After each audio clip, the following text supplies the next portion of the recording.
الصراحة أعمل كُبَب الأحمر بالسلق وقرع وباذنجان وبصل أفرمه ناعم وأخليه بالمرق. هذا القرع وباذنجان وسلق دقلينه شوية بالدست بضحت وكن خليته ماي حار على الطباخ عيغلي. هسه هذولي كله أقلينه أنا شوية أحمصه بالزيت بعدين أخليه بالمرق. طعمه يصير أطيب بالمرق. هالشكل كله شوية أحمصه ما كثير.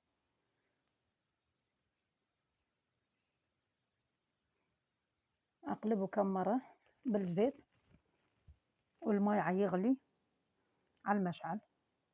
خليته على المشعل على مود حتى الكبب لا يتفلش. النار إذا قوي الكبب ما يتفلش، بس إذا النار ماله هادي يتفلشون الكبب.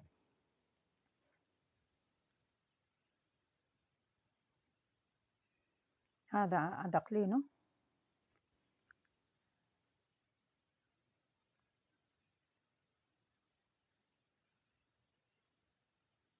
هوني زي عاد أعمل عجين.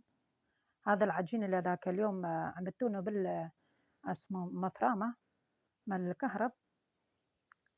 هاي اسمه مفرمة من اللحم. عجنتونه مرتين ثلاثة اسمه مفرمة وخليتونه بالفريزر. وهذا العجين طلعتونه طبختين طلعته على مود اسمه الكبب مالي كثير. صار عندي خطار عاد طلعته طبختين طلعوا صينيتين كبار كبب. هسه تقولون يومية تعمل كبب، بس أنا ما كان بنيتي أعمل كبب، بس جوني خطار وكان عندي عجينه واللحم مفروم بالفريزر مال اسمه صدر مال دجاج. واسمه عاد عملتونه رادوا كبب وعملتونه. ونحن هكذا على القيول نعمل بالصدر مال دجاج. ولا أنا عندي لحم مفروم بالفريزر، بس يريدون مال دجاج أزيد. هذا كله فجيتونه على طبلة مال اسمه مال خبز بالشوبك. كل هالشكل أفجه، بس شوية ثخين ما هالقد رقيق أعمله. وبالقلاص يكون حيفاته شوية حاد كله أقصه. وهذا الحشية اللحم مالتي كان جامد شوية كنا نعمتون كثير وبالكاميرا ما يبين. ولا اللحم بينه كثير مال الصدر مال الدجاج، بس ما يبين ما أعرف ليش لونه هكذا بالكاميرا. هالشكل كله أفجه وأجيب القلاص وأقص بينه حتى كله يطلع نفس الشيء.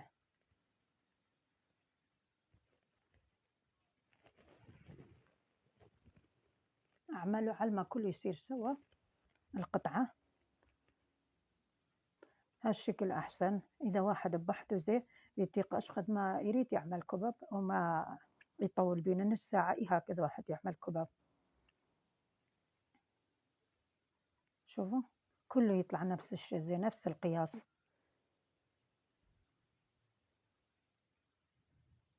وهالشكل ما يخرب بيتكم زي أبد.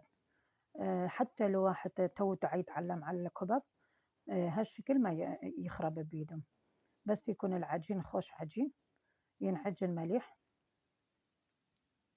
والعجين مالتي كان جاهز من الفريزر طلعتونه الصبح طلعتونه وبعدين رجعت شوية بالإيد عجنتونه وهالشكل صار. وإذا شفتم اسمه عجين اسمه ماوي ما تخلون طحين على مود يصير ما طيب الكبب ماله.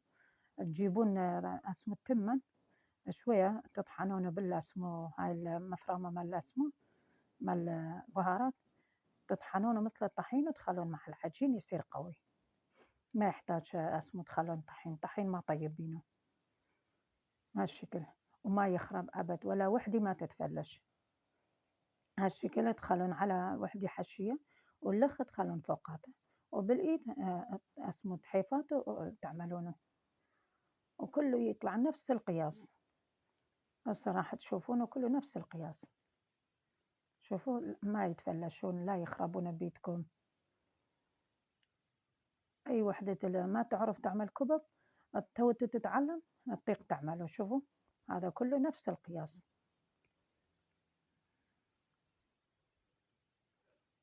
هذا الصينية عملتونه والصينية باقي. شوفوا كله هالشكل أفجه. طلع كثير على مود هاي الفيديو صار طويل. عجين مالي كان كثير. هاي بديته بالصينية اللخ.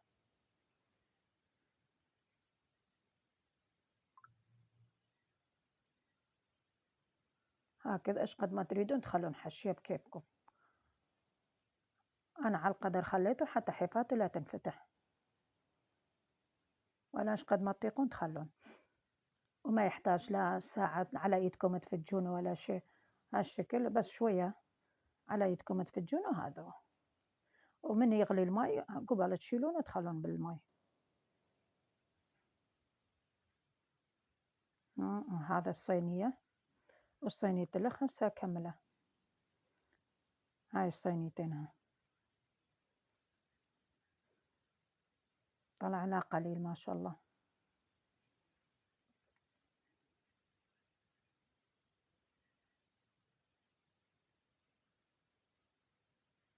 كله نفس القياس.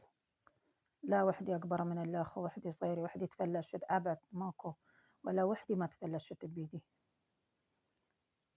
اللي بحته وما تعرف هكذا لازم اسمه تعمل له حتى تطيق تعمله. تعمل قطع كبار وعلى الطبلة تفجه أو بالقلاص شوي حيفات وحاد. قصه كله نفس القياس مثل ما الكليجة وتحشينه نص ساعة هكذا كباب تعملون. وأنا على قدر نعمل بس هالمرة أسمع متو كثير على مود جوني خطار. وهاي المرق خليته قليته الغراض مالتي كله خليته بالماي عملتونه فرغتونه فوق هذا الماي اللي على المشعل وخليته شوية ملح زي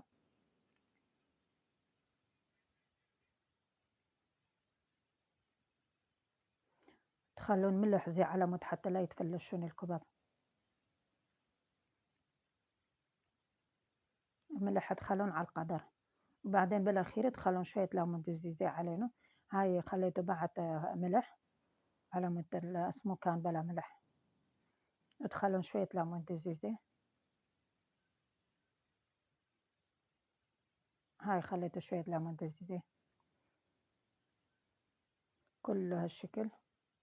اسمه شوي شوي أخلي بطنه الكباب. خليته الصينية وشوي خليتونه وبعدين رجعت شوي حركتونه ما كثير على مود حتى لا يتفلشون. لازم ما كثير تديرونه شوية تحركونه بعدين حتى لا ينلصقون زين. بعدين رجعته خليته صينية اللخ. هاي صينية اللخ جبتونه وخليته على مود صار كثير صينية خليتونه دقائق وأسموه حركتونه بعدين رجعته خليته صينية اللخ. هالشكل يغلي.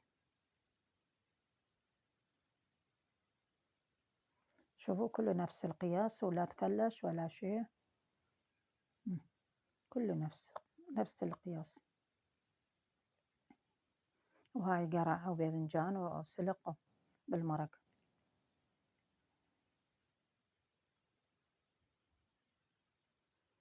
هاي خلصت صينية اللغزة وهم عاد أحركه شوية حتى لا يلصقون كله. هوني فرغتونه. هوني عيغلي خلص صار ثخين. وتطيقون زي إذا شفتم المرق مالتكم ما صار ثخين بساعة أو استوى الكبب تخلون شوية نشا أو طحين بالمرق شوية وتزيدون المعجون معلقتين مع المرق حتى لا يصير أبيض. وهذا الخضروات مالتي مال أسبوع كامل. هذا كله مال أسبوع. أبو الولاد جاب لي من أربيل معانا كل خميس يجي يجيب لي مسواق من أربيل. هاي الخضروات كله مع المسواق كله ب15,000. خضروات بحد وكرفس وفجل وبصل أخضر اسمه 5000، والباقي ب10. المسواق ب10. هاي طماطة وباذنجان، هاي السلق على 500 الشدة كبار. كرفس لا قليل جابه أنظفه أعمله كله، أغسله بالماي ملح وأنفضه بالأسمو، أخلينه بالسلة وينزل ماي منه كله ما يظل بينه ماي. أرجع أخلينه بدستة صغير يعني دستة ستيل، وأقبضه وأخلينه بالثلاجة.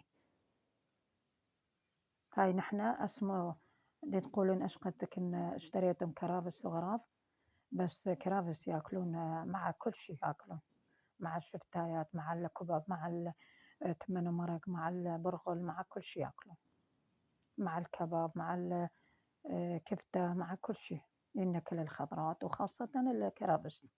كرفس مليح واحد ياكل.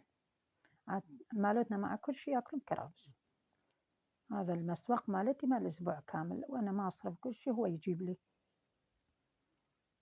هاي كله أروح أعزله وأخلي كل شيء بمكانه، وهاي باقي لي الخضرة وكل شيء. كل واحد أخليه اسمه مكانه، أخليه بالثلاجة أسبوع كامل على ما يرجع مرت الأخ يجيب لي ما يخلص. وهاي اللهانة للدولمة، وهاي اللهانة الأحمر للزلطة، وأعمله بحت مع الملح والليمون مثل الزلطة نعمله مع الخضروات وغراض نقدمه. وهاي القرنبيط أقلينه بالدهن وأسلقه، أقلينه بالمعجون بالبيض. هاي البطاطا وبصل، هم بصل هو قشر ماله أخلينه اسمه بصندوق أو سلة، وأخلينه جوا الدرايج أو بمكان بحت يكون ما يخربهم من أسبوع لأسبوع. هاي التمر أبو الولاد ياكل منه، نحن ما ناكل بس هو ياكل. كل مرة يجيب من هذا السلة، يجيب سلة ما مفتوح، نخلينه هو ياكل مرات، عاد كل مرة يجيب له مع المسواق أشيل له.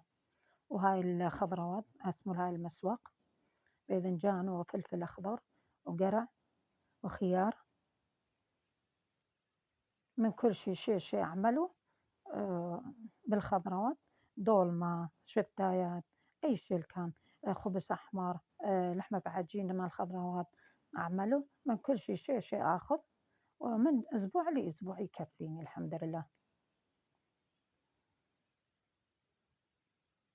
هذا هو المسوق مالتي مال أسبوع كامل، وأنا ما أروح على السوق من أسبوع لأسبوع. والريوق زي هم اشتريته بيض ولبن مع الغنم، بس ما طلعتونه نسيته، من أسبوع لأسبوع. هم ريوق زي اشتريته ب15,000، يعني كله صار 20,000 من أسبوع لأسبوع. هذا السلق وحدي على 500،